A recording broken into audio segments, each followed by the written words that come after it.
एक प्रसिद्ध साध्वी थीं, जो अपनी जवानी में अत्यंत सुंदर थीं।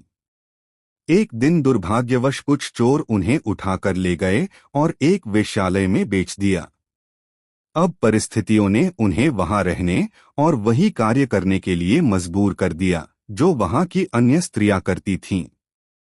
पहली रात जब एक ग्राहक उनके पास भेजा गया तो उन्होंने शांत स्वर में उससे कहा, आप जैसे सज्जन व्यक्ति को देखकर मुझे खुशी हुई। कृपया सामने कुर्सी पर बैठ जाएं। मैं कुछ समय परमात्मा का स्मरण करना चाहती हूँ। यदि आप चाहें तो आप भी मेरे साथ ध्यान कर सकते हैं। यह सुनकर वह युवक आश्चर्यचकित रह गया, पर वह भी उनके साथ बैठ गया। कुछ देर बाद साध्वी बोली, मुझे विश्वास है कि यदि मैं आपको याद दिलाऊं कि एक दिन हम सभी को मृत्यु का सामना करना है, तो आप बुरा नहीं मानेंगे। यह भी सोचिए कि जो पाप आप करने जा रहे हैं वह आपको दुख और कष्ट की ओर ले जाएगा। अब निर्णय आपके हाथ में है, क्या आप इस पाप की ओर बढ़ना चाहते हैं या उससे बचना चाहते हैं। उनकी बातों ने युवक को झकझोर दिया।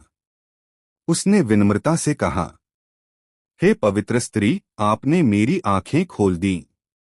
मैं वचन देता हूं कि अब कभी ऐसे स्थान पर नहीं आऊंगा।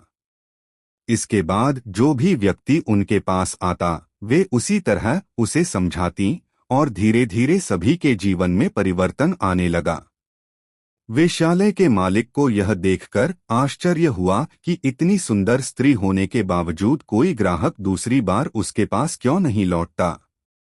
सच्चाई जानने के लिए उसने एक रात अपनी पत्नी को छिपाकर सब देखने के लिए भेजा।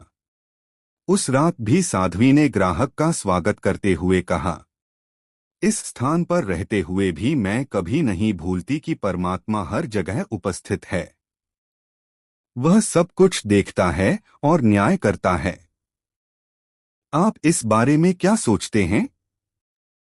उनकी बातों ने उस व्यक्ति के मन को भी बदल दिया।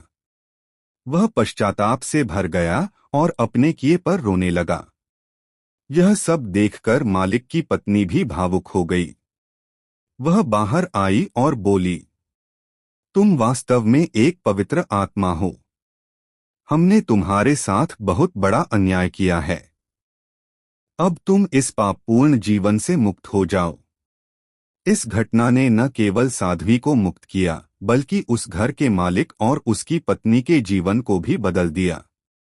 उन्होंने भी पाप का मार्ग छोड़कर एक नई सच्ची राह अपनाई।